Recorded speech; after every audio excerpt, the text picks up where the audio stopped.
Thanks, listeners, for joining us for Elko Live today here on KELK. It's Tuesday, and that means we're getting our usual update from city officials from the city of Elko.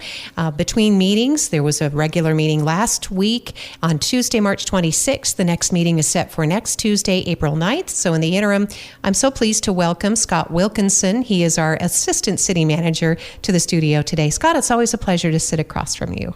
Well, thank you for having me, Lori. Absolutely. We're going to go over some of the highlights from the recent council meeting, of which we know our, city officials are very, very busy this time of year, especially in the departments that you oversee. And so we can kind of look over and take stock of, I know among the updates, I think the community will be interested to know the latest on the public nuisance at 8th and Idaho Street, the Elko Inn. Sure. So they did,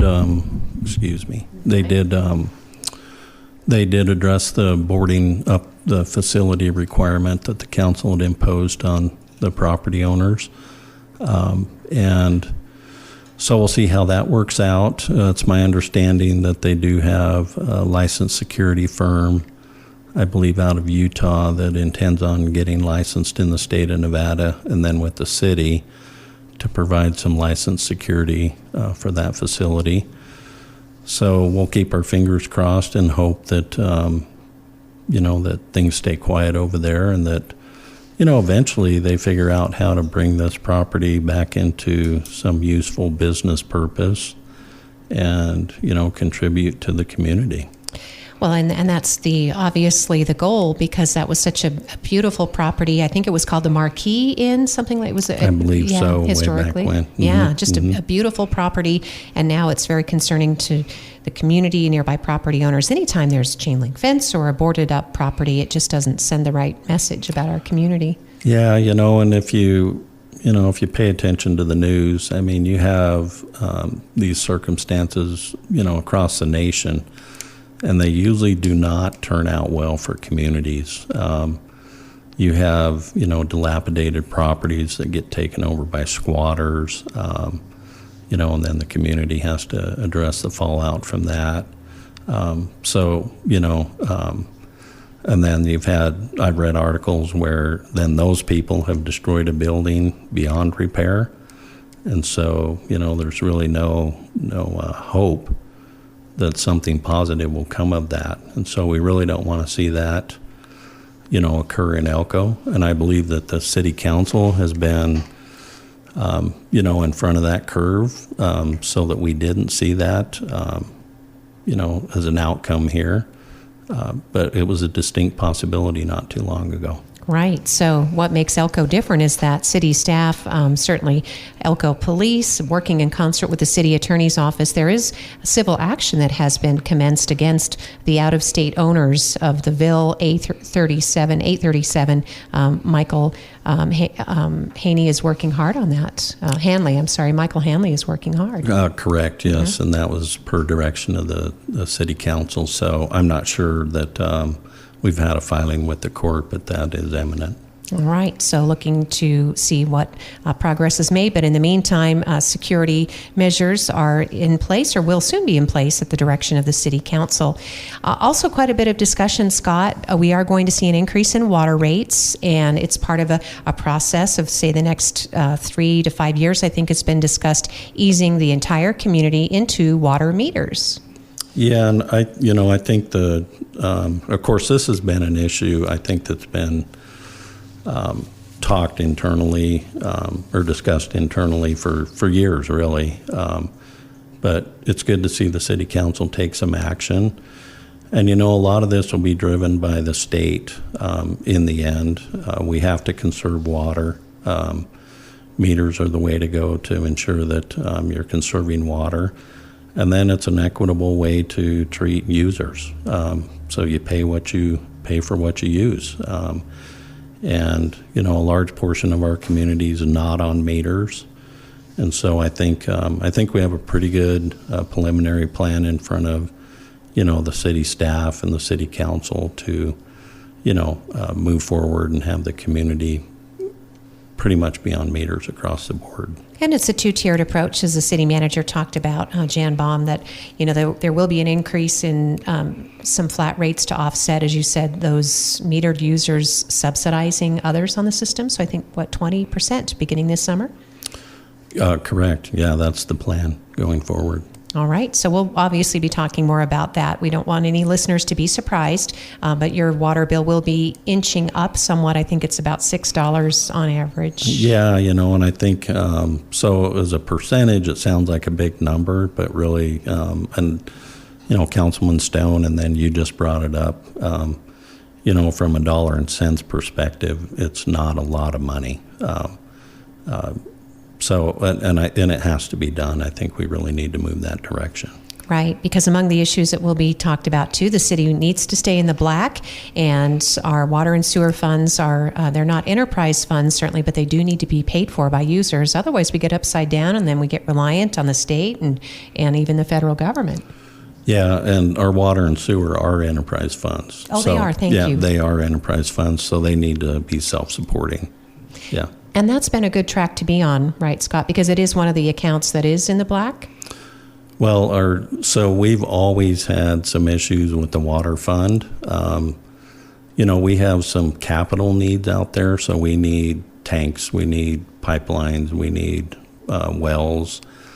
We have, hundreds of acres that are annexed into the city that, don't have that service to them.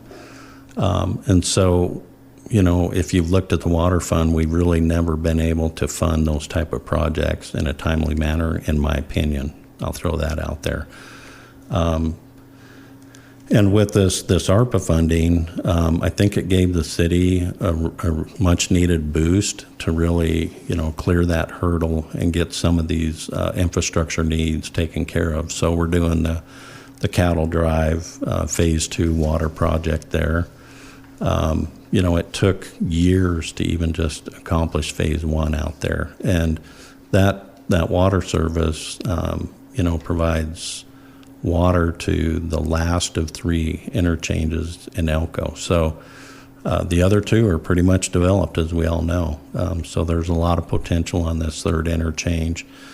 And with this Phase 2 of the water line that we're working on now, it'll provide that supply so that you can really see some development occur.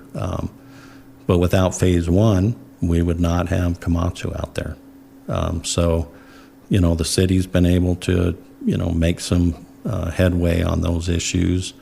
We'll have a little bit of, assuming that we can pull off all the ARPA projects that we have slated in front of us, we'll have some needs out in front of us still to address some vacant area that doesn't have service to it. But the water fund's always been a difficult one. Our sewer fund's in pretty good shape. We don't have any real concerns there. Yeah, and Komatsu, as you mentioned, that's a multi-million-dollar business, and they have expanded since that first construction project. Correct. So that's Yes. really good, a good economic boost for the community, and especially in the long run. So that does tie into something under new business if we jump around on last week's agenda a little bit, Scott, and that was, the right-of-way that the city's requiring on the future portion of Ericart Boulevard. That ties into a greater discussion of having, additional access or transportation between Elko and Spring Creek. Yeah, and probably the bigger issue we have is that secondary access to our hospital. So that'll be an important issue that gets addressed if we can put Ericart through. That's a long-term goal. It's in our master plan to accomplish that. And with the ARPA funding, I'm just going to kind of put out an estimate of what that, so there's a lot of grading associated with developing that roadway and a water line within that roadway. But I think with the ARPA funding, we'd probably, address about 2/3 of the overall grading, which is a huge cost to getting that roadway in. And then going forward, it just makes it much more doable for the city to accomplish that. And once we have that road in, it provides that secondary access, to the hospital and over to Lamoille Highway. Now, it, of course, doesn't address anything over the summit, but it helps out a bit within the community. We do know the county is going out for proposals on at least a study of maybe the possibility. And Scott, I'm sure as long as you've been our assistant city manager, you're aware that that's been an ongoing discussion, is having another access. Yeah, and I think that's a difficult issue to really address. It's costly, and so we see that need infrequently. It's not something that we have this huge volume of traffic where we really need an alternate route just to address day-to-day traffic. So day-to-day it's handled well, but when we come up with these emergencies, it's kind of a glaring issue. So, it's just for the county, and I don't work for the county, but and the state, the community at large, how much money is available and how much do you want to put towards this infrequent issue. And so I think they need to take a look at, a wide range of potential issues. I've had one individual tell me, hey, if you have an issue on the summit itself, if we just had a divided highway there, if you had, say, an accident close one side or the other of the road, you could open up the other side if you had a divided highway to 2-lane travel. So that is a pretty reasonable solution to that circumstance. But if you have a wildland fire in Spring Creek, it's a bigger issue. And so it's a tough one to address. Scott Wilkinson is our assistant city manager, and it's good that you lend your thoughts to that, obviously with a lot of experience, Scott, and being a resident. You don't live within the city, so you understand that. You understand the commute and the challenges and the concerns people have. So yes. Yeah, definitely. That's something for people to consider as well. So that's that southwest area, as you talked about, and providing important access to the hospital, because that is a big consideration. If a doctor needs to get to the hospital because someone's delivering a baby, then that access needs to be there. Yeah, so. And with our recent closure on 12th Street, if we had air card, it would have been less of a burden on the traveling public. Mm-hmm. I did want to mention, I stopped by your office and you were kind enough to talk to me. I just wanted to check on the status of the 12th Street Bridge, and if you wouldn't mind just reassuring us that our bridge is safe after that train derailment. Well, so we had several NDOT engineers from the local office here look at that bridge. We had the state bridge engineer come out. They all looked at it. There's really no indication that there's any issues with the pillars that were of concern. There's really just no damage to those pillars or anything like that would lead anybody to believe that we had a concern. And so the consensus, the day of the accident, with all these NDOT engineers available, was that we really didn't have any issues to be concerned about at this time. Those bridges are due for their annual inspection, and I'm not sure if NDOT's been able to accomplish that to date or if that's upcoming, but they'll take a look at, that bridge and the other bridge on 12th Street as a part of their inspection program. All right. Thanks, Scott. It's good to know that those bridges are inspected regularly. They are the responsibility of the city. Is that right? Yeah, they are our bridges. We're actually working with an engineering firm to do a little maintenance repair to both those bridges on 12th Street, hopefully this next construction season. And so, periodically you have to take off your travel surface off those decks and resurface those decks. We do have some minor spalling on our bridges that we want to repair rather than let it continue to get worse. And in my discussions with the state bridge engineer, he's of course familiar with all the bridges across the state, including Elko. We have Ericart, we have the 12th Street bridges, NDOT has a 5th Street bridge. But he told me that the city's bridges were in really good shape. And so we talked a little bit about our upcoming maintenance repairs to the bridge. And and he's pretty comfortable with the condition of Elko's bridges. All right. Thanks, Scott, for the update there. Again, that kind of covers some of the growth because there was also a consideration by the council of developing, or a group that wants to develop almost 10 acres of single-family, multiple-family residential, which is also in the vicinity of Powder House Road and Elko Mountain Way. And at least the Planning Commission, I think, gave their initial approval for a zoning district boundary amendment. Yeah, so that was a zoning change from agricultural to residential. It's my understanding that the current owners really are looking to market that property.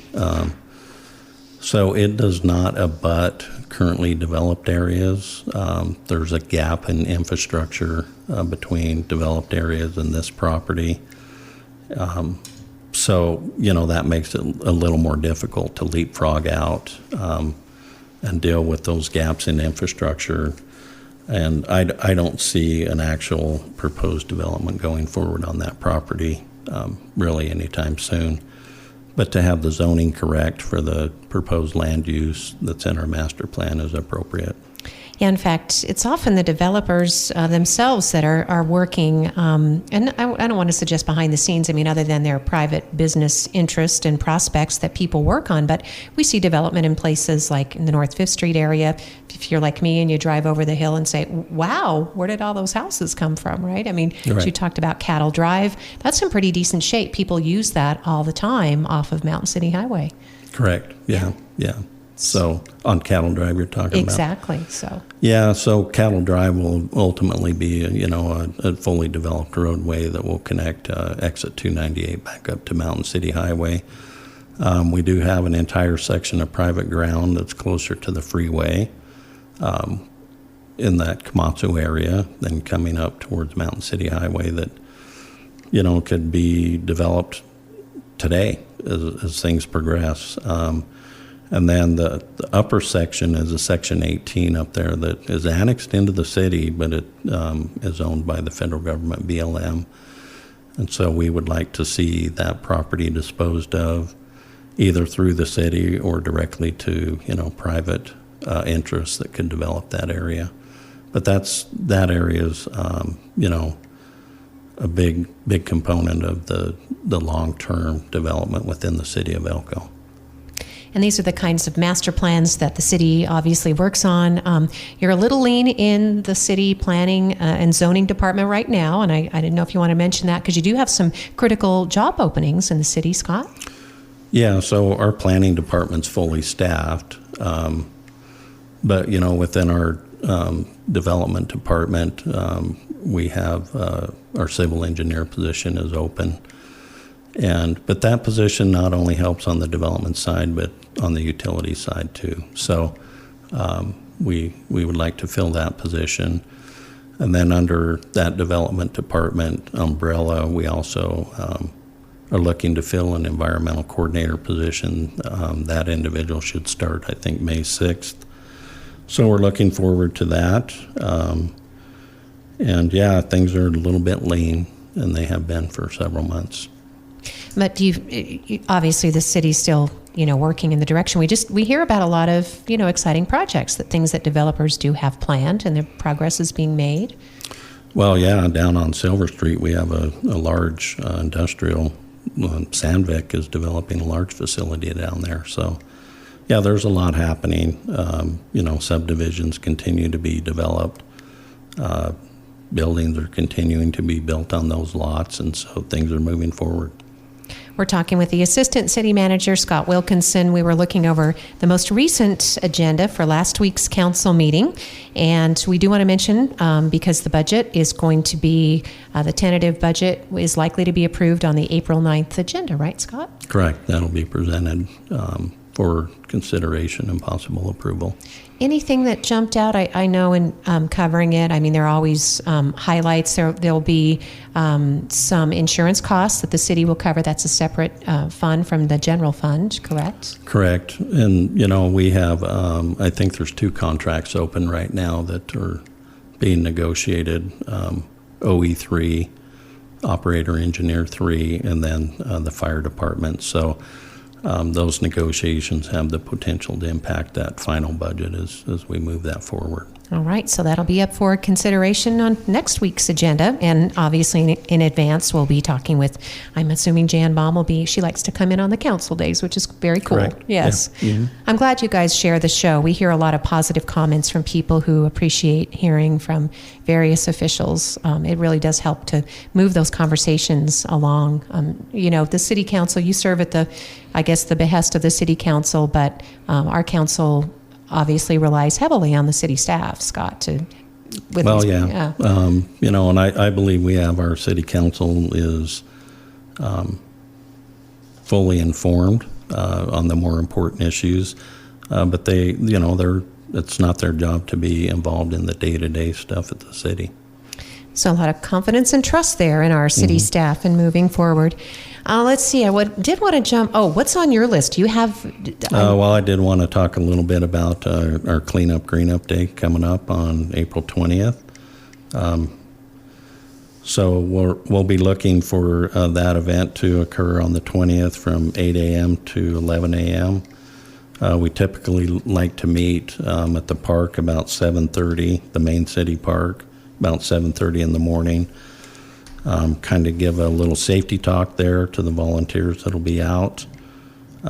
We are encouraging people to register early, and they can do that online at elkocity.com. And so we have about 271 volunteers registered to date.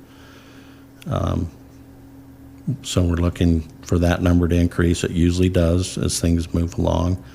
And we've ordered 500 T-shirts, so the first 500 registrants will get T-shirts, but certainly look forward to even more than that to register. And, it's been, I think, a good program for the city of Elko, even Spring Creek, the community at large, over the years. For me, I just see that I think we have a cleaner community than we used to have 20 years ago. Well, in fact, at City Council, speaking of cleaning, Scott, something that I know you've been involved in personally is helping to clean up the Samaritan camp. And I think that this last time the heavy lifting was done was it the road department? Yeah, our street department, they always do the heavy lifting down there. They just have the capability to do that. So we hauled out 89 tons of, trash on the last cleanup. But typically, we'll get down there 3, maybe 4 times a year if we're lucky. Depends on how busy they are and the conditions of the ground and things like that. We don't want to go down and rut it all up if it's too wet and things like that. But so the street department goes down and they will basically use their loaders and backhoes and dump trucks and scoop up these piles of garbage that accumulate down there and haul it out of there. And it just makes for a better environment down there at the camp. Mm-hmm. And it is important to point out that some of this is being done because people have used it as an illegal dumping. Is that? Well, it's so people,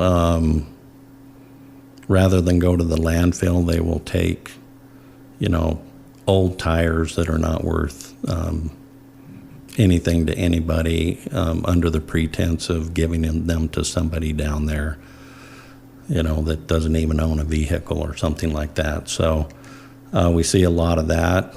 Frankly, people that reside at the camp have friends that haul stuff down to them. So it's an ongoing problem. We would like to see that, limited or ceased altogether, but that's not reality. So we just have to deal with it on a periodic basis. Yeah, it's just important to note that, if you are considering donating something, the best bet is to take it to one of our thrift stores that benefit the local groups or just people with disabilities. Some people will, and I appreciate it when they give me a call and they want to drop off firewood or, even clothing down at the camp. And, it's a little bit of a coordinated effort. That works well. But, I'll go to the camp and I'll see cases of food that have been dropped off by somebody. They're just out there in the parking area going to waste. We're going to have to clean that up. And then, of course, all of that type of stuff attracts, rodents and things like that just create all kinds of problems for everybody. And so, those type of efforts, really don't do anybody any good. And then we have other people, that just take meals down there. They meet with the residents of the camp. They converse with them. They provide them food, and that works well too. So that's really the way to do it. That's really good advice, Scott. And people can donate to Underdog Ministries. They do I think they do a big meal on Sundays at the train park. Yeah, and I believe a lot of their members also take out meals more frequent than that to the camp. So they really are behind the scenes, but really helping a lot of people out down there. Yeah, that's Underdog, and you can contribute to them, and also to Fish, Friends and Service Helping. They're on Water Street. Right. Okay. Well, there is one meeting tomorrow, Scott, which I think you oversee Arts and Culture Advisory Board, right? And there's a few things on the agenda? Yeah, so we'll hopefully have a quorum and be able to move that meeting forward. We'll be looking at electing some officers. We had our last chairperson resign, kind of leaving a big hole in that board there. Catherine Wines was the chairperson over that board, and she really put in a lot of personal time and effort into a variety of projects across the community that made it, a noticeable difference in my opinion.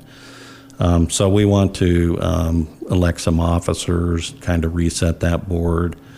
And we do have, at the last meeting, there was a group that I think it's Dowdell Art that offers, this community project where they create, an art reflective of the community. And then they create a puzzle that can be sold. And so there's a cost associated with it.